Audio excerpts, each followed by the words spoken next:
यहाँ पे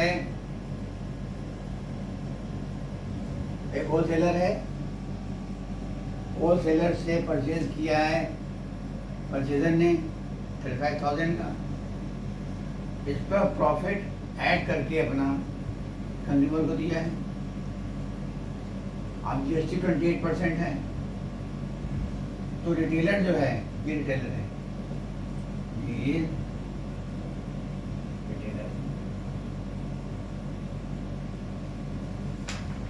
होलसेलर ने परचेज किया, रिटेलर ने बेच दिया कंज्यूमर को।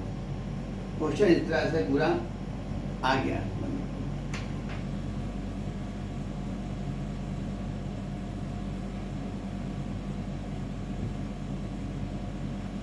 देखिए, मैं एक्सप्लेन कर रहा हूँ कि परचेजर ने 35,000 में परचेज किया, उस पर 8% प्रॉफिट वो व्यापार इकट्ठा करेगा।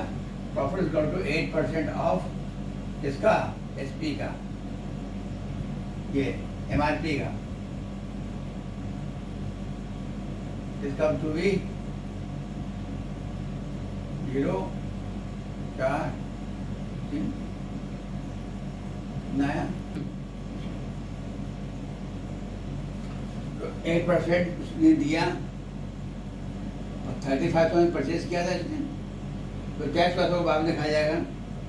8% अपने पास ऐड करता है वो, अब सेल कर देता है वो कितने में, इसको मिला करके सेल कर दिया इसने।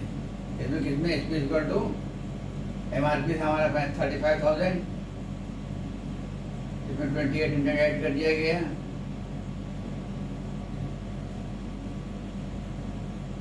कितना आ गया ये 37,800, ये एसपी हो गया। अब दुकानदार कहता है भाई जब टैक्स दीजिए इसका जीएसटी का, तो अब ये इतना पैसा बन गया, इस पर टैक्स पड़ेगा जीएसटी।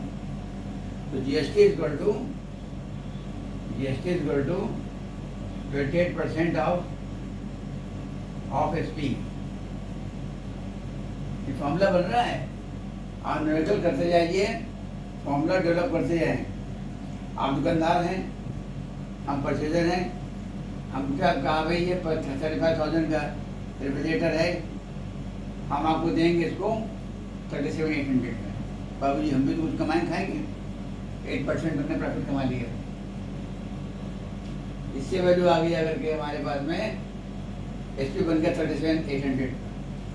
फिर आप कहते हैं, रिटेलर कहता है रिटेलर टैक्स दीजिए साहब, टैक्स 28% है, जो लग्जरी आइटम में आता है ना 28%। अच्छा, तो इस एसपी पर 28% हमने पे किया, that comes to be GST. कितना यहाँ पे आएगा 10584, 28% ऑफ एसपी, 28% ऑफ एसपी। अब टोटल पेमेंट कितना किया उसने, उसने तो किया पेमेंट, ये जीएसटी पे किया ना, टोटल पेमेंट कितना करना पड़ेगा, एसपी देना पड़ेगा।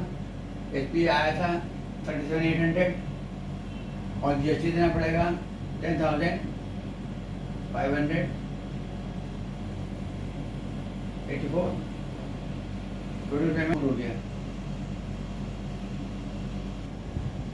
ये टोटल पेमेंट आप कर चले आए, जब परचेजर था, हम परचेजर थे, हम इतना पेमेंट कर चले आए।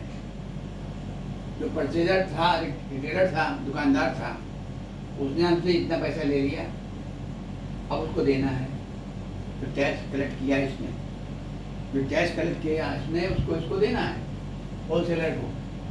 यहाँ होलसेलर रहा होगा ना, होलसेलर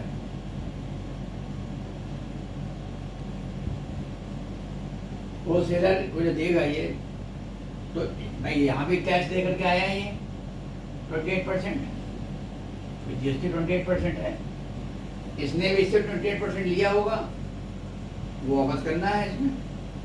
तो ऐसा करते हैं, इसने कमाया क्या है, इसने कमाया 8% प्रॉफिट कमाया है, यही वैल्यू एड किया उसने। वेरी इंटरेस्टिंग चीज़ है यहाँ पे, ताम झाम न करके सिंपल में आ गए, कि जो लिया था इसको वो तो हमको लेना ही है, बाकी जो एक्स्ट्रा ले रहे हैं वो वापस कर दें भाई गवर्नमेंट को। तो 8% जो प्रॉफिट कमा लिया है, यही इसकी इनकम है। तो जो लायबिलिटी बन रही है इसके पास में, that is 28% on profit. Formula है, लायबिलिटी का फॉर्मूला क्या है? जीएसटी का रेट इंटू प्रॉफिट।